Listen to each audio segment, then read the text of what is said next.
예레미야 20장 7절에서 18절입니다. 여호와여, 주께서 나를 권유하심으로 내가 그 권유를 받았사오며 주께서 나보다 강하사 이기셨으므로 내가 조롱거리가 되니 사람마다 종일토록 나를 조롱하나이다. 내가 말할 때마다 외치며 파멸과 멸망을 선포하므로 여호와의 말씀으로 말미암아 내가 종일토록 치욕과 모욕거리가 됨이니이다. 내가 다시는 여호와를 선포하지 아니하며 그의 이름으로 말하지 아니하리라 하면 나의 마음이 불붙는 것 같아서 골수에 사무치니 답답하여 견딜 수 없나이다. 나는 무리의 비방과 사방이 두려움을 들었나이다. 그들이 이르기를 고소하라, 우리도 고소하리라 오며 내 친한 벗도 다 내가 실족하기를 기다리며 그가 혹시 유혹을 받게 되면 우리가 그를 이기어 우리 원수를 갚자 하나이다. 그러하오나 여호와는 두려운 용사 같으시며 나와 함께 하심으로 나를 박해하는 자들이 넘어지고 이기지 못할 것이오며 그들은 지혜롭게 행하지 못함으로 큰 치욕을 당하오리니 그 치욕은 길이 잊지 못할 것이니이다. 의인을 시험하사 그 패부와 심장을 보시는 만군의 여호와여, 나의 사정을 주께 아뢰었사온즉 주께서 그들에게 보복하심을 나에게 보게 하옵소서. 여호와께 노래하라, 너희는 여호와를 찬양하라. 가난한 자의 생명을 행악자의 손에서 구원하셨음이니라. 내 생일이 저주를 받았다면 나의 어머니가 나를 낳던 날이 복이 없었다면 나의 아버지에게 소식을 전하여 이르기를 당신이 등남하였다 하여 아버지를 즐겁게 하던 자가 저주를 받았다면 그 사람은 여호와께서 무너뜨리시고 후회하지 아니하신 성읍같이 되었다면 그가 아침에는 부르짖는 소리 낮에는 떠드는 소리를 듣게 하였다면 좋을 뻔하였나니 이는 그가 나를 태에서 죽이지 아니하셨으며 나의 어머니를 내 무덤이 되지 않게 하셨으며 그의 배가 부른 채로 항상 잊지 않게 하신 까닭이로다. 어찌하여 내가 태에서 나와서 고생과 슬픔을 보며 나의 날을 부끄러움으로 보내는고 하니라. 아멘. 예레미야서에는 예레미야 선지자가 자신에 대해서 하나님 앞에 탄식하면서 고백하는 그 고백의 내용이 5군데 나옵니다. 오늘 본문이 마지막 5번째 예레미야의 탄식하며 고백하는 본문입니다. 그게 이제 실력이죠. 제가 책을 엄청 많이 샀거든요. 전도사 때는 지금이야 책 사는데 큰 부담이 없어요. 근데 전도사 때는 사례비를 그때 제가 33만 원인가? 하여간 결혼은 했고 했는데 생활이 힘들 만큼 그러니까 책 사는 게 너무 부담스러운 거예요. 근데 전도사가 신대원 다니는데 책을 많이 읽어야 하잖아요. 그러니까 되게 좀 힘들죠. 그래서 제가 지금도 우리 전도사님들 책 사라고 돈 주는 거예요. 가끔.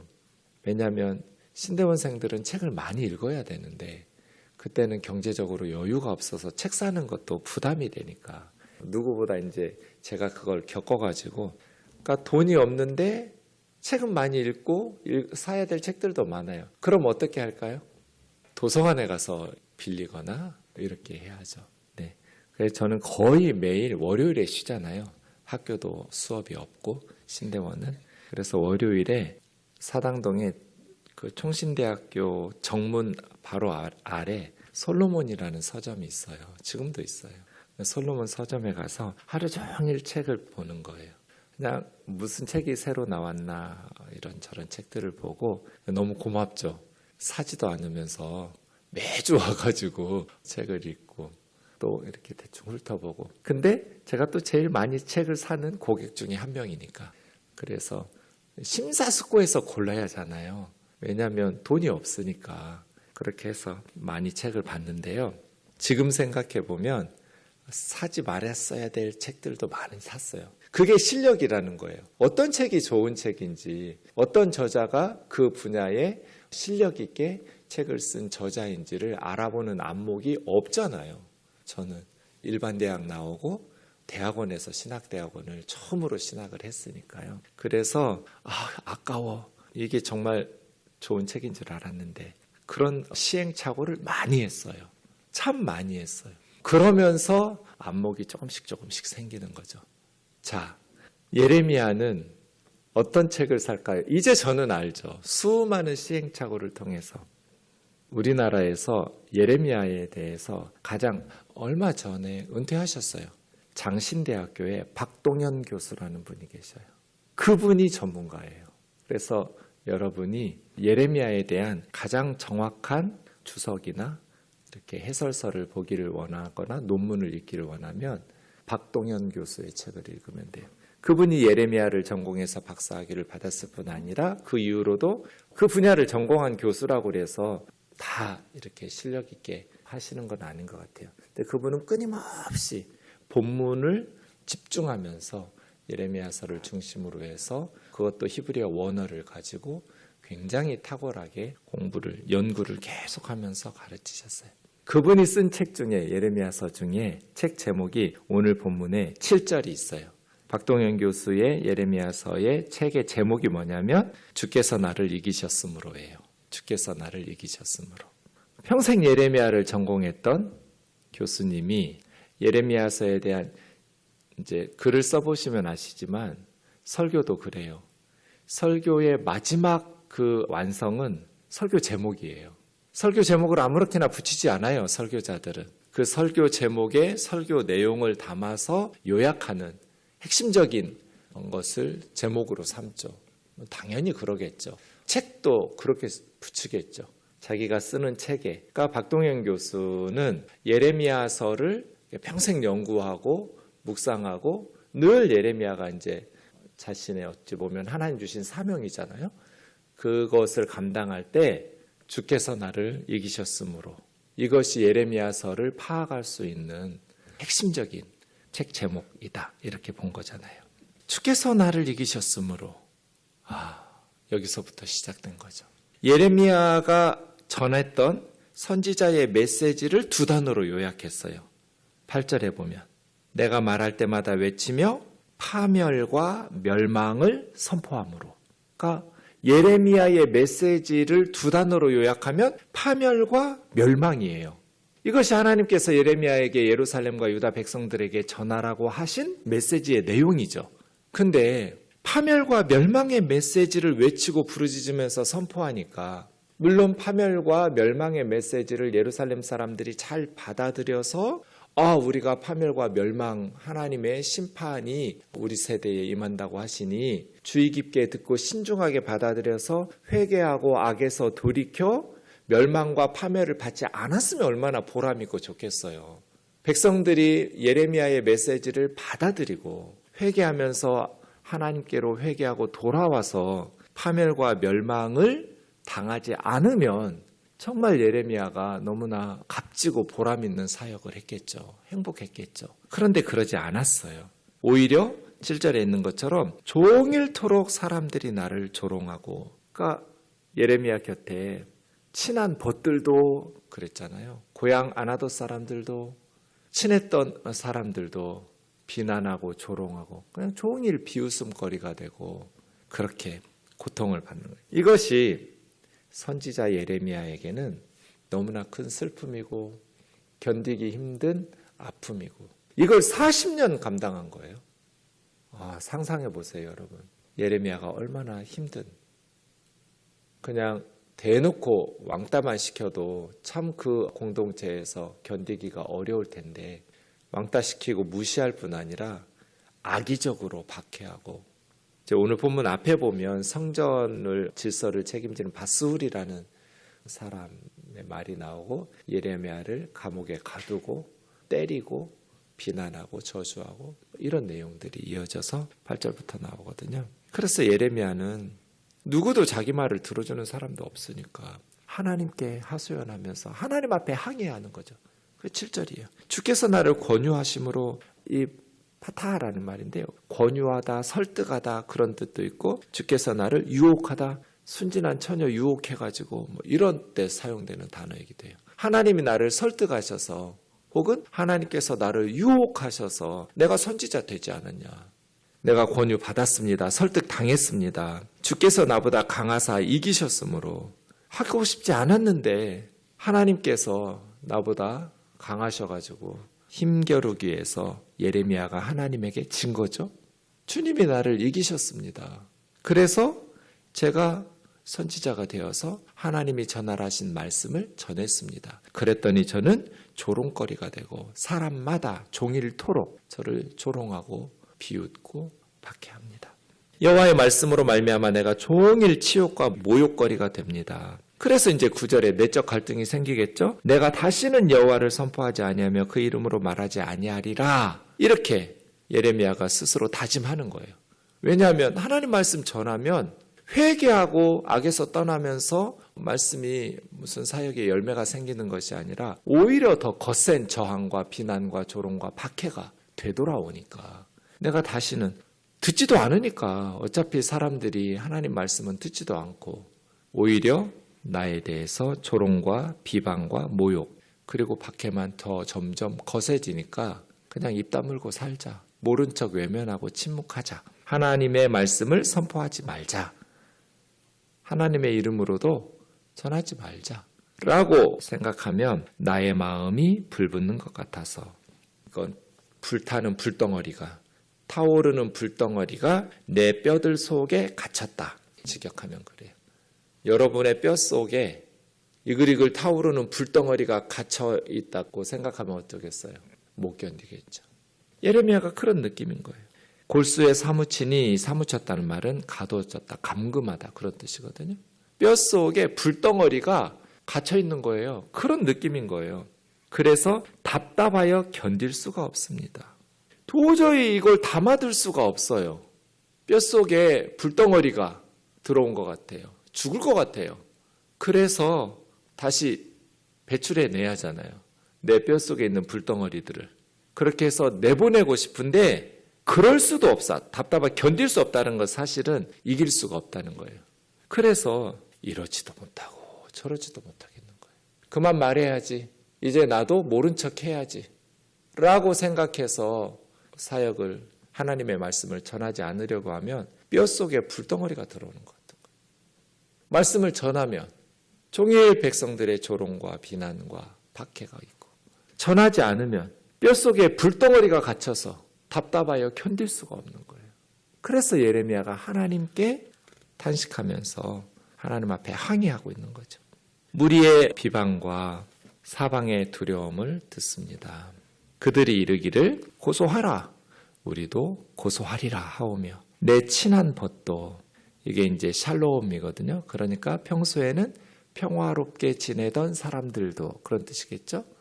예레미야에게 이렇게 좋게 말했던 친했던 평화의 사람들도 모두 다 내가 실족하기를 기다리며 그가 혹시 유혹을 받게 되면 우리가 그를 이기어 원수를 갚자 이렇게. 그러니까 재앙에 대해서 하나님의 심판의 말씀을 전하는 예레미야가 미운 거예요. 괘씸하게 여기니까 저놈도 뭔가 꼬투리를 잡아서 무너뜨리고 비방받고 저주하고 할 일이 생기면 예레미야를 이기자 하면서 엿보고 있는 것이죠. 이러니까 예레미야가 얼마나 괴로웠겠어요. 그렇게 평화롭게 친하게 잘 지내던 사람들도. 11절은 이제 확신이죠. 그러나 여호와는 두려운 용사 같으시며 나와 함께 하심으로. 이게 이제 예레미야의 확신이에요. 전쟁터에서 용맹을 떨치는 용사 같은 우리 하나님이 나와 함께 하시기 때문에 예레미야를 누구도 이길 수가 없죠. 용사이신 하나님이 함께 하시면 어떤 예레미야의 원수들이 예레미야를 이길 수 있겠어요. 난공불락이에요. 그래서 제가 늘 하나님하고 한편 먹고 싸우라고 말씀드리잖아요. 하나님하고 한편 먹고 사는 사람, 하나님하고 한편 먹고 싸우는 사람을 누가 이기겠어요. 용사이신 하나님이 나와 함께 하심으로 이런 확신은 있었어요. 예레미야에게. 그래서 나를 박해하는 자들이 넘어지고 이기지 못할 겁니다. 그들은 지혜롭게 행하지 못하기 때문에 하나님께서 심판하시는 날 큰 치욕을 당하게 될 겁니다. 이런 확신을 가지고 있죠. 그 치욕은 길이 잊지 못할 것입니다. 영원히 잊지 못할 수치를 나를 박해하고 거짓 메시지를 전하는 거짓 선지자들이 하나님의 심판을 받을 때 당하게 될 겁니다. 12절은 기도인데요. 의인을 시험하사 패부와 심장을 보시는 만군의 여호와여 나의 사정을 주님께 아뢰었사온즉 주께서 그들에게 보복하심을 나에게 보게 하옵소서. 누가 진짜 참 선지자인지 누가 진짜 하나님의 종인지 하나님께서 모든 것을 폐부와 심장까지 어제 우리 수련회 특강 교수님이 말씀하셨잖아요. 마음의 동기가 중요하다고. 선한 동기를 가지고 선한 행동을 하면서 살아야지 악한 동기를 가지고 선한 행동을 하는 것처럼 보이는 것도 잘못이고 악한 행동을 하는 건 더 큰 잘못이고 하나님은 폐부와 심장을 보시는 만군의 여호와 가장 깊은 곳까지 성도들은 잘 모르죠. 근데 바른 말씀을 듣게 되면 심장 골수를 찔러 쪼개죠. 골수하고 관절이 딱 붙어가지고 아주 날카로운 칼이 아니면 정확하게 구분해내기가 어렵거든요. 하나님의 말씀은 살았고 활력이 있어 심장 골수와 관절을 찔러 쪼갠다는 것은 그만큼 정확하다는 거예요. 그게 무슨 뜻이에요? 마음의 생각과 뜻을 드러내나니. 그러니까 겉으로 선한 것처럼 보이니까 성도들이 속아요. 이단들에게도 속고 사기꾼 목사에게도 속고. 그런데 성경을 바르게 해석하고 바르게 듣게 되면 마음의 생각과 뜻들을 드러내요. 관절과 골수를 찔러서 쪼개요. 구분해낼 줄 알아요. 참과 거짓을. 마음의 동기와 뜻들을 드러낸다는 뜻이거든요. 하나님의 말씀이 살았다는 건 그런 뜻이에요. 하나님은 의인을 시험하사 그 심장과 폐부를 감찰하신다. 진짜 참 의인인지 마음속 깊은 곳에 있는 생각과 의도들, 그런 뜻들도 하나님은 살피시는 만군의 여호와 아닙니까? 하나님, 내 사정을 하나님 앞에 아뢰었사오니 하나님께서 진짜로 의로운 자들을 도우시고 악한 자들은 심판하시고 보복해달라고. 이게 기도였어요. 13절은 이렇게 기도하고 나면 권고하게 돼요. 여호와를 노래하라. 하나님을 찬양하라. 가난한 자의 생명을 행악자의 손에서 구원하셨음이니라. 이게 이제 전형적인 시편의 애가의 패턴이죠. 고통스러운 상황에서. 그래서요. 그리스도인들은 어떤 상황에서도 하나님 앞에 기도할 수 있잖아요. 너무 예레미야가 괴로웠어요. 하루 종일 비방과 조롱을 받으니까요. 친했던 사람들도 죽일 놈처럼 그렇게 예레미야를 비난하니까 그 고통의 상황에서 하나님의 백성들은 어떻게 해야 돼요? 기도하는 자리로 나아가야 돼요. 그렇게 기도하다 보면 어떤 확신이 생기냐면 하나님께서 나를 환경은 변한 게 아니에요.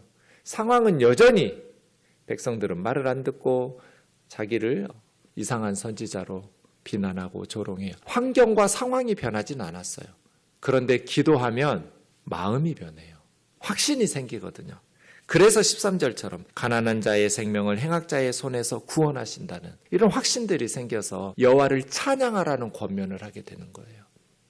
고난을 통해서 성도들은 더 영적으로 성숙해지고 하나님 앞에 더 가까이 나아가는 기회가 되기도 하죠. 상황들이 힘겨우니까 여러분 만사형통하고 기도 제목도 없고 평안하면 이렇게 새벽부터 일어나서 기도하시겠어요? 물론 그런 분들도 계시겠지만 거의 없어요. 목사인 저도 그래요.